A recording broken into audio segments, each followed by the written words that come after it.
L'air dans le ruisseau asséché était lourd de chaleur et de silence. C'était le genre d'après-midi texan où même les mouches avaient renoncé à se battre dans une grange en ruine juste à côté du sentier. Le bruit des chaînes rompit le silence, suivi du cri aigu d'un fouet, puis plus rien.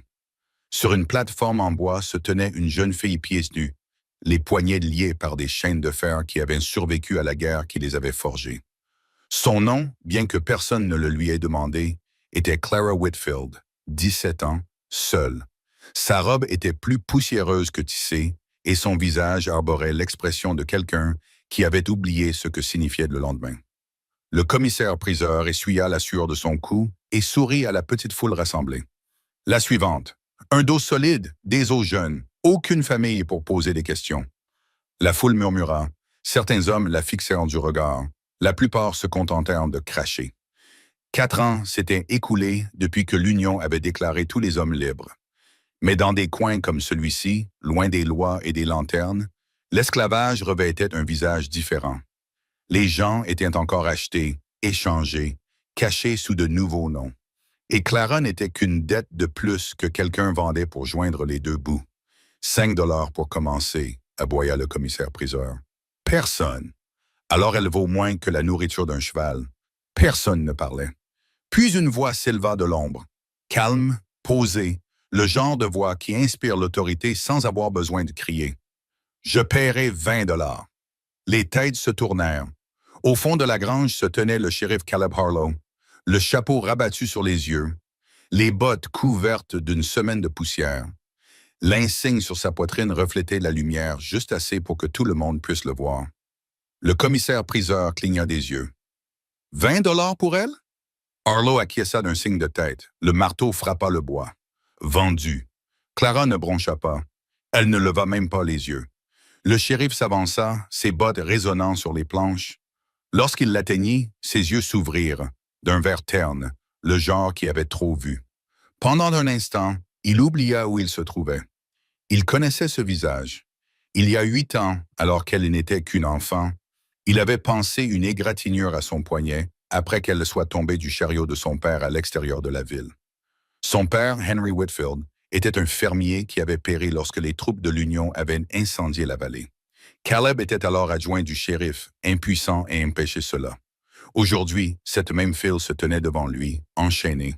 Le commissaire-priseur la poussa en avant. Elle trébucha, mais Caleb la rattrapa avant qu'elle ne touche le sol. Sa peau était brûlante, son souffle saccadé. Il prononça son nom doucement. Clara. Elle le regarda comme s'il n'était qu'un fantôme parmi d'autres. Dehors, le vent hurlait, portant l'écho du marteau comme une malédiction qui ne cessait de s'abattre. Au moment où ils sortirent à la lumière du soleil, l'argent du shérif avait disparu. Il tendit ses derniers billets et le commissaire-priseur grogna. La route s'étirait, longue et solitaire. Caleb marchait à côté de son cheval. Clara le suivait à quelques pas derrière, les menottes en fer cliquetant à chaque pas. Lorsqu'ils furent suffisamment éloignés de la ville, il s'arrêta et sortit une clé de sa poche. Les chaînes tombèrent dans un bruit sourd. « Personne ne porte ça dans mon comté, dit-il. » Clara se frotta les poignets, fixant la peau à vif. Puis elle leva les yeux vers lui, le regard dur. « Je suppose que tu en as eu pour ton argent. » Sa voix était sèche comme le vent du désert. Caleb resta longtemps sans parler. Quand il prit la parole, ce fut d'une voix basse et sincère. « Je ne t'ai pas acheté, Clara, mais j'ai acheté ta liberté. » Elle eut un rire creux. « La liberté, c'est un mot que les hommes aiment vendre. » Il hocha légèrement la tête, acceptant la blessure. « Peut-être, mais tu peux partir si tu veux. Tu n'es pas lié à moi. » Elle hésita, jetant un coup d'œil à l'horizon, puis au revolver à sa hanche. La confiance était un luxe qu'elle ne possédait plus. Il lui tendit une gourde. « De l'eau. Prends-la. » Elle la prit lentement, les doigts tremblants, puis but comme quelqu'un qui avait oublié comment faire. Le silence entre eux s'étirait comme la plaine vaste et infinie. Au bout d'un moment, il dit doucement, « Ton père était un homme bon. J'aurais dû en faire plus quand ils sont venus le chercher. » Elle serra les mâchoires. Tout le monde dit ça après coup. Il ne répondit pas. Certaines vérités n'avaient pas besoin d'être défendues. Ils marchèrent jusqu'à ce que le soleil descende, peignant la terre de sang et d'or. Au bord de Dry Creek, une cabane délabrée attendait le shérif, construite à côté de la prison où il avait passé la moitié de sa vie à maintenir l'ordre. Il ouvrit la porte et lui fit signe d'entrer. « Tu peux rester ici cette nuit. Personne ne vous dérangera. » Clara entra lentement, ses yeux se posant sur le lit simple, le poil fissuré. Le badge était accroché au mur comme un cébobole qui n'avait plus aucune signification. Pendant les 2 jours qui suivirent, le silence régna dans la cabane. Elle travailla sans qu'on le lui demande, balayant le porche, allant chercher de l'eau, réparant ce qu'elle pouvait. Caleb restait seul, patrouillant dans la ville, rédigeant des rapports que personne ne lirait. Mais le 3e jour, de la poussière s'éleva sur la route. 3 cavaliers. Le premier portait un manteau sombre et un insigne étoilé. C'était le marshal Darius Cole, autrefois supérieur de Caleb, désormais représentant de la loi à l'ouest du Brazos. « Bonjour, shérif, » dit Cole d'une voix traînante en descendant de cheval. « J'ai entendu dire que tu dépensais ton salaire pour une propriété vivante. » Le visage de Caleb resta impassible. « Pas une propriété, une personne. » Le sourire de Cole s'élargit. « C'est très drôle. Je reconnais cette fille. Son père, Henry Whitfield, n'a-t-il pas été pendu pour trahison? Pour avoir aidé les éclaireurs de l'Union. Les gens disent que cette ferme a brûlé pour une raison. » Clara se figea derrière la clôture. Ses jointures étaient blanches. Caleb s'avança, la voix basse mais tranchante. « Cette ferme a brûlé parce que tu y as mis le feu, Cole. » L'air devint immobile. Cole fit un pas lent vers lui, sa main effleurant la crosse de son revolver. « Attention, Harlow, c'est une affirmation très audacieuse. » Caleb ne cligna pas des yeux. « Ce n'est pas une affirmation, c'est un souvenir. » Pendant un instant, personne ne bougea. Puis Cole sourit, d'un sourire qui n'atteignait pas ses yeux, et posa une seule balle sur le poteau de la clôture. « Un rappel, » dit-il doucement. « Certains fantômes ne restent pas enfouis. » Puis il fit demi-tour avec son cheval et s'éloigna, la poussière engloutissant son rire. Clara tendit la main et ramassa la balle. Elle brillait froidement dans sa paume. « Qui était-ce » demanda-t-elle doucement. Caleb regarda vers l'horizon. « Un homme qui reviendra quand le moment sera mal choisi. » Il ne lui avait pas tout dit. Pas encore. Comment son père et Cole avaient conspiré pendant la guerre. Comment la cupidité avait englouti Mercy tout entière. Comment sa famille en avait payé le prix. Cette nuit-là, le vent hurlait à travers les fissures de la cabane comme le passé qui cherchait à s'introduire à l'intérieur.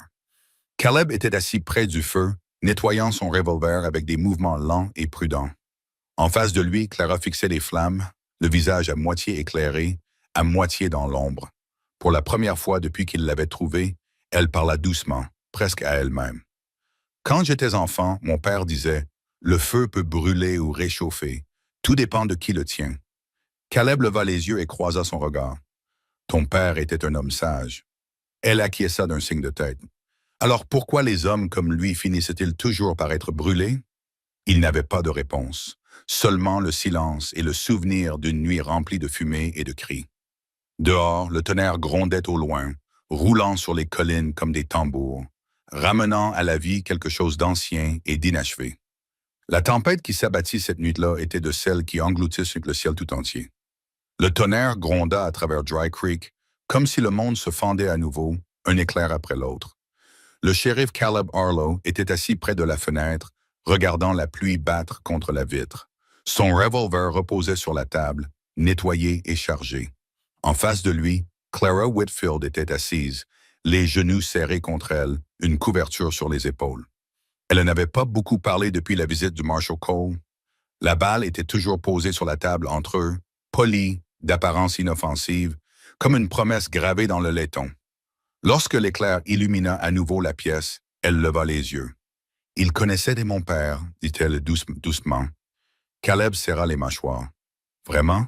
Tu ne m'en as pas parlé? » « Non, admit-il, parce que je ne pensais pas que tu étais prête à entendre ce que j'avais à dire. » Sa voix se fit plus aiguë. « Tu crois que je n'ai pas entendu assez de mensonges pour toute une vie? » Il soutint son regard sans ciller. « Ce ne sont pas des mensonges, Clara.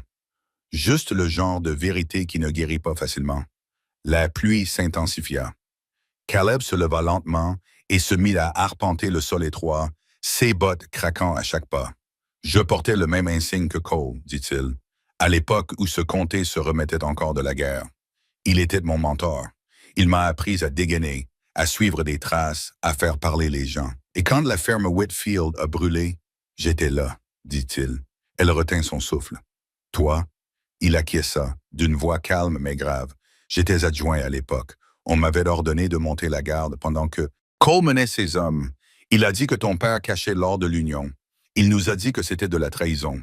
Je n'ai pas posé de questions. Je ne suis même pas monté sur la colline avant que les flammes aient déjà atteint la moitié du toit. J'ai vu votre père essayer de tirer votre mère hors du feu. Le visage de Clara pâlit. Vous avez regardé? Oui. Elle se leva brusquement, la couverture tombant de ses épaules. Vous êtes resté là pendant que tout ce que je connaissais brûlait en cendres. Il baissa les yeux vers ses mains rugueuses, couvertes de cicatrices et tremblant légèrement. J'avais 25 ans et j'étais un lâche. Je pensais que ne rien faire me rendait innocent. Mais le Seigneur ne voit pas les choses ainsi, et moi non plus désormais. Pendant un long moment, le seul bruit était celui de la tempête dehors. Puis elle se retourna, la voix frêle mais ferme. « Pourquoi m'as-tu sauvé maintenant? » Il leva les yeux vers elle. « Parce que j'aurais dû te sauver à l'époque. » La tempête s'est calmée avant l'aube. Les premières lueurs du matin révélèrent une ville aux rues propres et étincelantes, la poussière transformée en boue, la cloche de l'église silencieuse pour une fois. Caleb sella son cheval. Le poids de la confession de la nuit dernière pesait encore lourdement sur ses épaules. Il ne s'attendait pas à être pardonné. Peut-être ne le méritait-il pas, mais il devait terminer ce qu'il avait commencé 8 ans auparavant. « Où vas-tu? » demanda Clara en sortant sous le porche, les cheveux humides de la brume. « Vers la crête, répondit-il.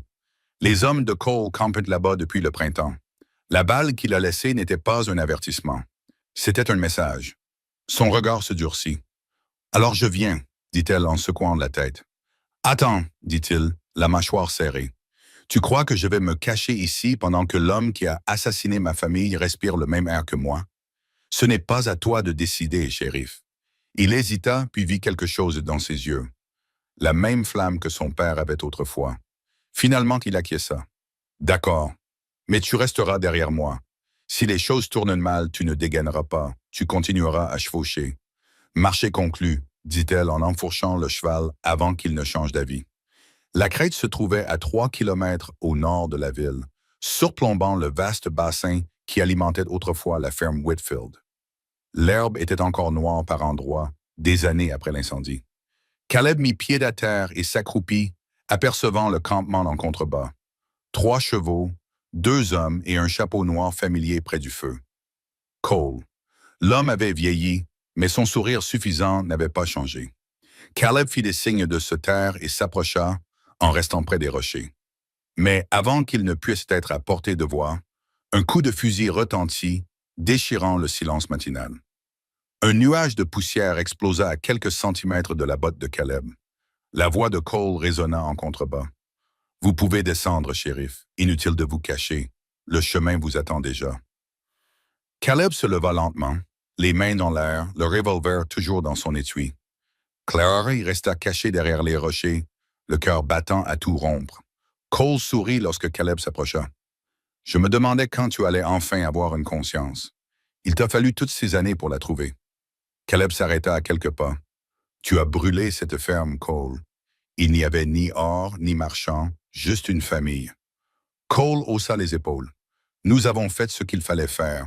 La terre avait de la valeur. Tu crois que la loi ne connaît pas le prix de la propriété? » La main de Caleb se crispa près de son revolver. « Tu appelles ça la justice.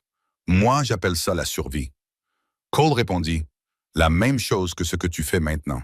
Tu as acheté cette fille juste pour apaiser ta culpabilité. Tu crois qu'elle ne s'en rend pas compte? » Caleb serra les mâchoires. « Je ne l'ai pas achetée, je l'ai libérée. » Cole cracha. « La liberté, c'est un mot derrière lequel se cachent les gens comme toi. » Il s'approcha, les yeux plissés. « Tu as toujours été faible, Caleb. C'est pour ça que je t'ai laissé vivre cette nuit-là. Mais tu aurais dû rester dans ton trou. » Le vent se leva, apportant avec lui l'odeur de la pluie et de la poudre à canon. Puis, depuis les rochers au-dessus, une voix retentit, aiguë et assurée. « Tu parles trop, Marshall. » Cole se retourna. Clara se tenait debout, le fusil pointé. Ses mains tremblaient, mais elle visait juste. Pendant un instant, Personne ne bougea. Puis Cole éclata d'un rire grave et cruel. Eh bien, regardez qui a retrouvé la parole. Caleb fit un pas prudent en avant. Clara, pose ça. Elle ne quittait pas Cole des yeux. Il a tué ma famille. Oui, dit Caleb doucement. Et tu vas le tuer maintenant. Il gagnera encore. Le sourire de Cole s'estompa. Écoute le bon shérif, ma fille. Il a raison sur un point. La vengeance ne les ramènera pas. Sa main trembla, mais légèrement. Non, mais ça t'empêchera de faire du mal à quelqu'un d'autre. Caleb s'approcha lentement. Clara, regarde-moi. Elle le fit. Je peux mettre fin à tout ça de la bonne manière, dit-il. Avec la loi, avec des preuves. La loi, rétorqua-t-elle. La loi a brûlé ma maison. Je sais, dit-il doucement. C'est pourquoi je porte ce badge, pour lui redonner un sens. Pendant un long moment, le monde retint son souffle. Puis elle baissa le fusil, les larmes coulant sur ses joues sales. Caleb réagit rapidement. D'un seul mouvement, il sortit son revolver et tira, non pas sur Cole, mais sur le sol près de ses pieds. La balle ricocha, effrayant le cheval de Cole. Il se cabra, projetant le marshal en arrière. Profitant de la confusion, Caleb se jeta sur lui et le plaqua au sol. Le combat fut bref, violent et réel. Cole frappa fort, touchant Caleb à la mâchoire, mais des années de culpabilité avaient rendu le shérif plus résistant qu'il n'en avait l'air. Il enfonça son coude dans les côtes de Cole, lui arracha son arme des mains et le plaqua au sol. « Vous êtes en état d'arrestation », siffla Caleb. Cole rit à travers ses dents ensanglantées. Pour quel motif? L'histoire ne garde pas trace des fantômes. Caleb sortit une sacoche en cuir de son manteau, signée et scellée. J'ai suffisamment de témoignages pour vous faire pendre 2 fois. La ville attendait que quelqu'un parle. Je suppose que j'ai enfin trouvé ma voie. Cole cracha dans la poussière. Vous n'arriverez pas vivant en ville. Peut-être pas, dit Caleb. Mais la justice, oui. Il attacha les mains de Cole avec une corde, vérifia son pouls à la tempe, puis leva les yeux vers Clara. Tu as bien fait. Elle regardait Cole, les yeux écarquillés d'incrédulité. C'est vraiment fini. Caleb acquiesça. Pour lui, oui. Au coucher du soleil, la tempête s'était calmée. Ils retournèrent à Dry Creek. Cole était attaché à sa selle. Les habitants de la ville s'étaient rassemblés au bord de la rue et chuchotaient. La vue du marshal, autrefois redouté, désormais battu et menotté, provoqua une vague d'émotion. Caleb se tourna vers Clara alors qu'il remettait Cole au shérif adjoint. « Tu n'es pas obligé de rester pour le procès. » Elle le regarda, les yeux adoucis. « Peut-être que je resterai. Il est peut-être temps que je voie la justice rendue comme il se doit. » Il acquiesça d'un signe de tête. Lorsque Cole fut traîné à la prison, Clara s'attarda à l'extérieur. Le ciel au-dessus de la ville était redevenu doré, limpide et vaste. Elle prit une profonde inspiration, la première depuis des années qui ne lui faisait pas mal. Caleb la rejoignit sous le porche et ôta son chapeau. « Tu t'es bien débrouillé tout à l'heure. » Elle esquissa un sourire. « Tu l'as déjà dit. » Il la regarda. Il la regarda vraiment. Les cicatrices, la force, le feu qui n'était pas éteint. « Alors je te le redis. » Pour la première fois, elle ne détourna pas le regard. Cette nuit-là, alors que la ville s'était calmée, Clara s'assit sous le porche avec la balle que Cole avait laissée quelques jours plus tôt. Elle la fit tourner dans sa paume, puis la lança dans l'obscurité. Lorsqu'elle se retourna, Caleb se tenait dans l'embrasure de la porte, une lanterne à la main. « Tu vas enfin arrêter de porter tout ce poids ?» demanda-t-elle. Il esquissa un petit sourire. « Peut-être que j'ai trouvé quelqu'un pour m'aider à le porter. » Elle regarda les étoiles, une douce brise caressant ses cheveux. « Alors peut-être que nous aurons tous les deux une seconde chance. » Et pour la première fois depuis très longtemps, les fantômes de Dry Creek restèrent silencieux. Le lendemain matin, Dry Creek s'éveilla dans un murmure, le genre de murmure qui se glisse à travers les portes avant le lever du soleil, mi-rumeur, mi-prière. Le marshal Darius Cole était en prison. Pour la première fois depuis des années, les gens n'osaient espérer que la loi aurait à nouveau un sens. Le shérif Caleb Harlow se tenait devant son bureau, la lumière de l'aube baignant la rue poussiéreuse. Il n'avait pas dormi, sa mâchoire était encore endolorie par le combat et ses jointures étaient à vif. Mais pour la première fois depuis qu'il portait son insigne, sa conscience était tranquille. Pas pure, mais tranquille. À côté de lui, Clara Whitfield versait du café dans une cafetière cabossée, les manches retroussées, les yeux perçants à cause du manque de sommeil. Elle était restée éveillée la moitié de la nuit pour rédiger sa déclaration.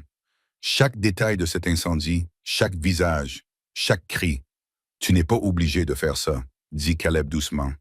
Elle leva les yeux vers lui, la voix ferme. « Si, je le dois. Mon père mérite que son nom soit prononcé dans une salle d'audience et non murmuré comme une malédiction. » Il acquiesça lentement. « Alors je serai à tes côtés. » À midi, la nouvelle s'était répandue au-delà de Dry Creek. Des hommes qui autrefois transportaient du charbon commencèrent à affluer en ville. Des visages burinés observaient depuis les fenêtres du saloon et les porches ombragées. L'atmosphère était lourde, le genre de silence qui présageait d'un danger. L'adjoint Turner, un homme nerveux d'à peine 30 ans, entra dans le bureau de Caleb, les yeux écarquillés. « Shérif, nous avons un problème. Les hommes de Cole disent que ce procès n'aura pas lieu. » Caleb leva les yeux de son bureau. « Ils comptent l'empêcher? » Turner déglutit. « Plutôt le terminer avant qu'il ne commence. » Clara se figea au milieu d'une gorgée, les doigts serrés autour de la tasse en étain. Caleb se leva et attacha son ceinturon. « Faites venir le juge avant la tombée de la nuit. Nous tiendrons l'audience ici même, dans la prison, s'il le faut. » Turner acquiesça et sortit en courant. Clara se leva. « Vous pensez qu'ils viendront le chercher ce soir? » Le ton de Caleb était calme, mais ses yeux le trahissaient. « Je sais qu'ils le feront. » Ce soir-là, l'air et le ruisseau asséché semblaient électriques. Les nuages s'amassaient à nouveau, épais et sombres, et le tonnerre grondait faiblement à travers les collines. À l'intérieur de la prison, les lanternes brûlaient régulièrement, projetant de longues ombres sur les murs en bois. Cole était assis derrière les barreaux, les poignets liés, les yeux brillants comme ceux d'un coyote. « Tu crois que cette cage signifie quelque chose, Harlow? » ricana-t-il. « La moitié de cette ville me doit des faveurs. Tu seras mort avant que le juge ne traverse la rivière. » Caleb s'appuya contre les barreaux, la voix calme. « Peut-être, mais tu seras pendu avant de pouvoir repartir libre. » Cole ricana sombrement. « Tu n'as pas ce qu'il faut pour aller jusqu'au bout. » Caleb s'approcha, baissant la voix. « Peut-être pas pour moi, mais cette fille là-bas, elle a plus de courage que tous les hommes avec lesquels tu as jamais chevauché. » Pour la première fois, le sourire narquois de Cole vacilla. Dehors, Clara observait depuis le porche le fusil Winchester posé sur ses genoux.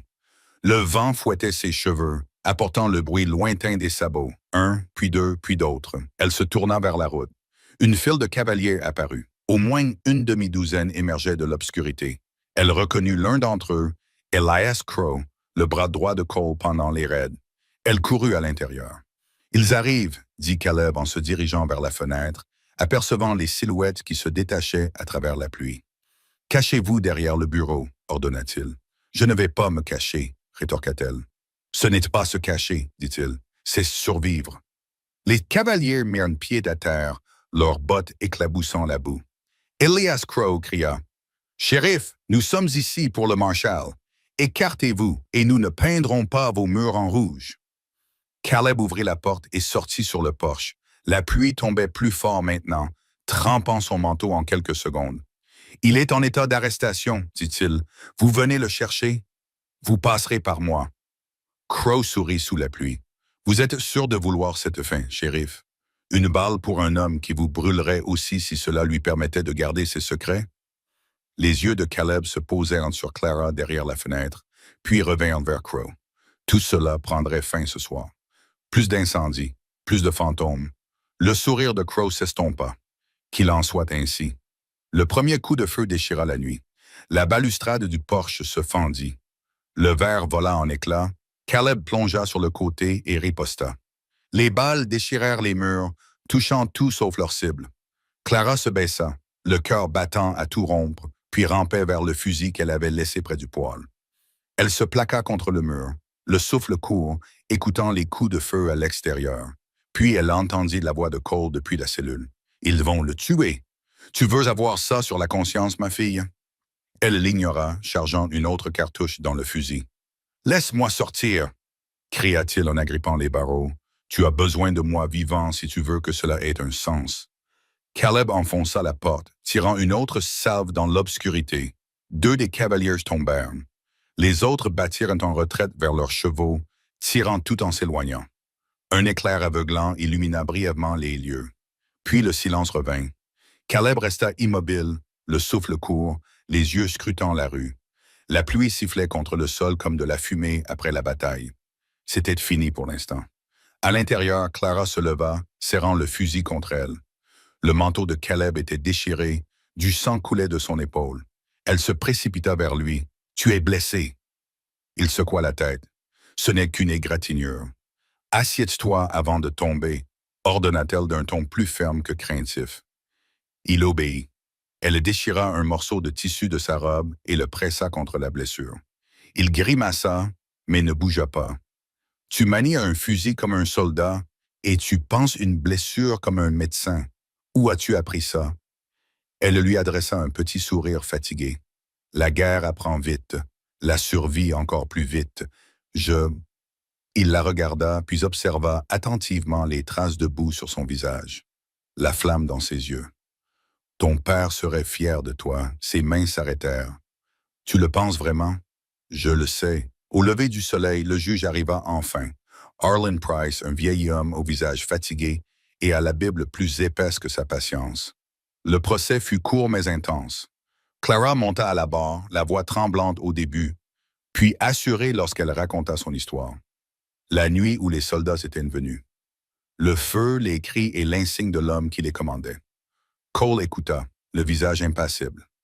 Lorsque ce fut son tour de parler, il tenta d'abord le charme, puis les menaces, mais l'atmosphère dans la salle avait changé. La ville avait changé. Les gens qui le craignaient autrefois le regardaient désormais comme s'il n'était qu'un hors-la-loi de plus, pris dans ses propres mensonges. À midi, le verdict tomba. Coupable. Le marteau retentit, et avec lui le poids de 8 longues années. Cole fut condamné à être pendu au lever du soleil. Lorsqu'on le laissa partir, il se tourna une fois vers Caleb. « Tu penses que cela change quelque chose? Le monde se moque de ta justice. » Caleb soutint son regard. « Peut-être pas, mais Dry Creek s'en soucie. » Ce soir-là, toute la ville se rassembla sur la place. La potence se dressait dans le ciel rouge sang, silencieuse et immobile. Clara se tenait à côté de Caleb, l'air calme mais distant. « Tu es sûr de vouloir voir ça? » lui demanda-t-il. Elle acquiesça d'un signe de tête. « J'en ai besoin. » Lorsque le levier tomba, le monde se figea. Les seuls sons étaient le grincement de la corde et le lent soupir d'une ville qui lâchait prise. Caleb ôta son chapeau. « C'est fini, » dit-il doucement. Clara le regarda, sa voix n'étant qu'un murmure. « Non, shérif, ce n'est que le début. » Il fronça légèrement les sourcils. « Que voulez-vous dire? » Elle se tourna vers lui, le coucher de soleil se reflétant dans ses yeux. « J'ai passé 8 ans à être vendue, réduite au silence, oubliée. Je pense qu'il est temps que je commence à vivre. » Il sourit. Un petit sourire, sincère, le premier qu'elle voyait sur son visage. « Alors je suppose que Dry Creek vient de trouver sa première enseignante, son premier médecin et sa première ouvrière agricole. » Elle rit doucement. « Je ne sais pas trop, alors restez un peu, dit-il. Voyez où la route vous mène. » Pour la première fois depuis longtemps, elle n'avait pas envie de s'enfuir. Cette nuit-là, les étoiles au-dessus de Dry Creek étaient claires et brillantes. Le genre de ciel qui fait croire à un homme aux secondes chances. Caleb se tenait sous le porche, le bras bandé, regardant l'horizon. Clara le rejoignit, 2 tasses de café à la main. « La ville est calme ce soir, dit-elle. Il acquiesça. « Ça fait bizarre. » « Bizarre mais bien, pensa-t-il un instant, puis il sourit faiblement. « Oui, bizarre mais bien. » Ils restèrent silencieux un moment, le vent frais les caressant. Puis Clara prit la parole, d'une voix douce. « Tu as déjà pensé à quitter cet endroit? »« Avant, oui, répondit-il. Maintenant, je pense à ce que ce serait de rester. » Elle le regarda, ses yeux reflétant la lumière de la lampe. « Peut-être que nous resterons tous les deux un moment. » Il leva sa tasse en l'honneur d'un nouveau départ. Elle fit teinter la sienne doucement contre la sienne en l'honneur d'une seconde chance. Le vent emporta leurs paroles à travers la ville tranquille, au-delà du clocher de l'église et du vieux chêne, où les ombres finirent par s'immobiliser, et pour la première fois depuis des années, Dry Creek dormit sans fantôme. 6 mois s'étaient écoulés depuis que la potence avait grincé pour la dernière fois à Dry Creek. Les fantômes qui hantaient autrefois ces rues s'étaient calmés, sans disparaître, juste en repos. La ville elle-même semblait respirer plus facilement désormais. Le saloon résonnait à nouveau de rire. Le marteau du forgeron sonnait régulièrement le matin, et pour la première fois depuis des années, les gens saluaient le shérif au lieu de détourner le regard. Caleb Harlow se tenait devant son bureau, une tasse de café à la main, regardant le soleil se lever au-dessus de la crête. La lumière s'étirait sur la route de terre, effleurant la peinture fraîche des devantures des magasins et le vert pâle de l'herbe nouvelle qui poussait près du puits. Quelque part dans la rue, la voix de Clara Whitfield s'élevait, calme et claire, tandis qu'elle lisait des leçons à un petit groupe d'enfants devant la vieille église. Le son se propageait dans l'air matinal, régulier, plein d'espoir. Caleb sourit faiblement. Quand elle lui avait dit pour la première fois qu'elle voulait ouvrir une école, il avait pensé qu'elle plaisantait. « Il y a plus de serpents à sonnette que d'enfants dans les ruisseaux asséchés », avait-il répondu. Mais elle lui avait simplement adressé son petit sourire obstiné et avait répondu « Alors j'apprendrai à lire aux serpents », ou que d'une manière ou d'une autre, elle avait réussi. Désormais, chaque matin, une demi-douzaine d'enfants de rancher se rassemblaient sous ce clocher tordu pendant qu'elle leur apprenait les lettres et les chiffres. Parfois, elle apportait du pain frais de la boulangerie, parfois des histoires de son enfance avant la guerre. Chaque jour, elle redonnait un peu plus de vie à une ville qui avait presque oublié ce qu'était la vie. Cet après-midi-là, Caleb se rendit à l'église avec un panier rempli de fournitures, de craies, d'encre et de quelques vieux livres envoyés depuis Fort Worth. Clara leva les yeux lorsqu'il entra, les rayons du soleil se reflétant dans ses cheveux. « Encore des cadeaux de la part du shérif ?» le taquina-t-elle. Il posa le panier sur son bureau. « Vous apprenez à lire à la moitié du comté. Je me suis dit que vous méritiez bien quelques nouveaux mots. » Elle sourit en essuyant la poussière de craie sur ses mains. « Tu sais, pour un homme qui prétend ne pas beaucoup lire, tu apportes beaucoup de livres. »« Peut-être que j'essaie d'apprendre, » dit-il d'un ton doux mais enjoué. Elle pencha la tête. « Et qu'est-ce que tu essaies d'apprendre, shérif ?» Il hésita un instant de trop, et son sourire se transforma en quelque chose de plus doux, de plus chaleureux, avant qu'aucun des deux ne puisse reprendre la parole. Un petit garçon tira sur la manche de Clara. « Mademoiselle Clara, vous avez promis de raconter l'histoire du chêne. » Elle rit en passant la main dans les cheveux du garçon. « C'est vrai, n'est-ce pas? »« Très bien, asseyez-vous. » Caleb s'attarda près de la porte tandis qu'elle commençait. Sa voix résonnait dans la pièce, leur racontant l'histoire du vieux chêne sur la crête, comment les gens avaient autrefois gravé les noms de ceux qu'ils avaient perdus après la guerre, non pas pour les pleurer, mais pour se souvenir de ce pourquoi ils s'étaient battus. Pendant qu'elle parlait, Caleb sentit quelque chose changer en lui. Cette même paix tranquille qu'il avait ressentie le jour où la corde de Cole était tombée. Le même espoir fragile que peut-être, juste peut-être, ils avaient tous survécu pour une raison. Plus tard, alors que les enfants partaient, Clara le trouva qui attendait sous le porche.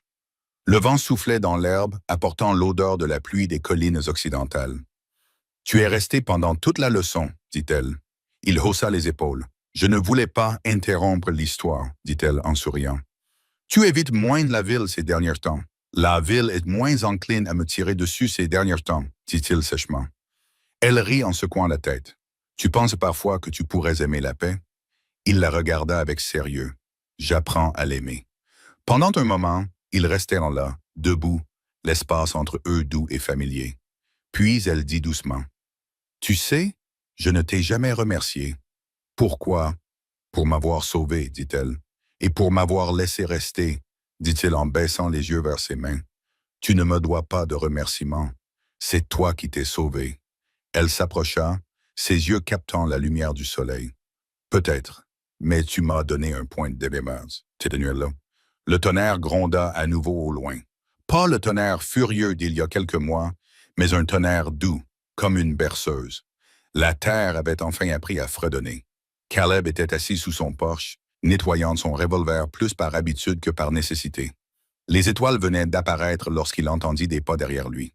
Clara se tenait là, pieds nus, un châle sur les épaules. « Tu n'arrives pas à dormir ?» demanda-t-il. Elle secoua la tête. « C'est trop calme, » dit-il en riant. « Je ne peux pas te satisfaire, n'est-ce pas? Je suppose que je me suis habitué au chaos, » dit-elle en souriant faiblement. Puis son ton s'adoucit. « Tu penses parfois à l'incendie? » Il lui jeta un coup d'œil. « Avant, Je pensais tous les jours que c'était de la pire chose qui me soit arrivée, dit-elle. Mais maintenant, je n'en suis plus si sûr. Il fronça légèrement les sourcils. Que veux-tu dire? Elle regarda les étoiles. Il a brûlé tout ce que j'avais, tout ce que je pensais être, mais il a aussi brûlé les chaînes que je ne voyais pas. Celles qui me disaient que je n'aurais jamais d'autre vie. Caleb posa le revolver. Tu en as une maintenant, dit-il. Elle acquiesça lentement. Toi aussi. Pour un temps. Ils restèrent assis en silence, la nuit remplie du chant des grillons et des souvenirs. Puis elle fouilla dans sa poche et en sortit un petit objet. Une montre de poche en argent usée, en change et dont les initiales étaient à peine visibles au dos. Je l'ai retrouvée quand j'ai emménagé dans l'école, dit-elle. Je pensais l'avoir enterrée pour de bon. Il la prit délicatement, son pouce effleurant les lettres H.W. Henry Whitfield. Il serait fier, dit Caleb doucement. Elle sourit. Alors peut-être que je peux enfin le laisser reposer en paix. Elle posa la montre sur la balustrade du porche à côté de son chapeau. Garde-la. J'ai l'impression qu'elle est à sa place ici maintenant. Les semaines passèrent, les jours devinrent plus chauds, puis plus frais à nouveau. Le ruisseau asséché s'épanouissait petit à petit. Les clôtures furent réparées, les récoltes poussèrent, les rires revinrent dessous le porche du saloon. La ville construisit même une nouvelle école, blanchie à la chaux et solide, avec le nom de Clara peint soigneusement au-dessus de la porte. Caleb avait un nouvel adjoint, Turner, qui sursautait encore lorsque son arme s'enrayait, mais qui apprenait vite. Le shérif se surprenait à sourire davantage ces derniers temps, même s'il ne l'aurait jamais admis à voix haute. Certains soirs, il marchait jusqu'à la crête où se dressait le vieux chêne, celui des histoires de Clara. Il y avait lui-même gravé 2 noms, Robert Whitfield et Mary Whitfield, les parents qu'elle avait perdus. Sous ces noms, il avait ajouté un 3e mot, paix. Un soir, au coucher du soleil, Clara le trouva là. Le ciel était rouge et doré derrière lui, le vent transportait l'odeur du cèdre et de la poussière. « Je me doutais que je te trouverais ici, » dit-elle doucement. Il se retourna, souriant faiblement. « Je ne pensais pas me faire prendre. »« Tu es shérif, le taquina-t-elle. Tu devrais le savoir mieux que moi, » dit-il en riant, puis il regarda à nouveau les inscriptions. « La ville est calme ce soir. Elle l'est beaucoup ces derniers temps. On a enfin fait quelque chose de bien. » Ils restèrent debout ensemble à regarder la lumière s'estomper derrière les collines. Puis Clara dit, « Tu sais, je rêvais de quitter cet endroit. Je pensais que la seule façon de survivre était de continuer à courir. » « Et maintenant, demanda-t-il, elle le regarda, la voix douce mais assurée. « Maintenant, je pense que chez soi, ce n'est pas là où l'on commence. C'est là où l'on arrête de fuir, de fuir. » Il croisa son regard, stable, chaleureux, sans défense pour la première fois depuis des années. « Alors peut-être que tu as trouvé le tien. Peut-être que nous l'avons tous les deux trouvé, dit-elle. Le vent se leva, soulevant des mèches de ses cheveux sur son visage. Sans réfléchir, il tendit la main et les écarta doucement. Elle ne s'écarta pas. Leurs regards se croisèrent et, l'espace d'un instant, le monde entier sembla s'arrêter. Pas de passé, pas de fantôme, pas de culpabilité. Juste 2 personnes qui avaient survécu à ce qui aurait dû les briser, se tenant enfin au même endroit. Puis elle sourit, un petit sourire discret et sincère. « Allez, shérif, dit-elle en se tournant vers la ville en contrebas. Vous allez être en retard pour le dîner. » Il rit doucement. « Je ne voudrais pas ça. » Ils marchèrent côte à côte sur la crête, leurs pas lents et tranquilles, la lumière du soir les enveloppant comme de l'or. Derrière eux, le chêne se dressait silencieux à l'horizon, ses sculptures scintillant dans les derniers rayons du soleil, non pas comme un rappel de la perte, mais comme un monument à ce qui avait perduré. Cette nuit-là, les lanternes de Dry Creek brûlaient d'une lumière chaude et régulière. Les rires des enfants s'échappaient de l'école, la musique du saloon, et les étoiles au-dessus brillaient plus fort qu'elles ne l'avaient fait depuis des années. Sur le porche du bureau du shérif, 2 tasses de café fumaient côte à côte. À l'intérieur, Clara s'appuyait contre le cadre de la porte, tandis que Caleb examinait une carte étalée sur son bureau. Elle sourit. « Tu travailles toujours trop, » dit-il en levant les yeux vers elle. « Et tu parles toujours trop. Il faut bien que quelqu'un le fasse, » répondit-elle en souriant. Il rit doucement en secouant la tête. « Avant, je pensais que je mourrais dans cette ville. » Elle s'approcha. Tu ne vas pas mourir ici, Caleb. Tu es en train de vivre. » Et lorsqu'elle tendit la main pour poser délicatement sa main sur la sienne, il ne la repoussa pas. Dehors, la nuit était calme. Pas de tonnerre, pas de coupe de feu, pas de fantômes, juste la paix. Épilogue. Des années plus tard, les voyageurs passant par Dry Creek pouvaient encore voir ce chêne sur la crête.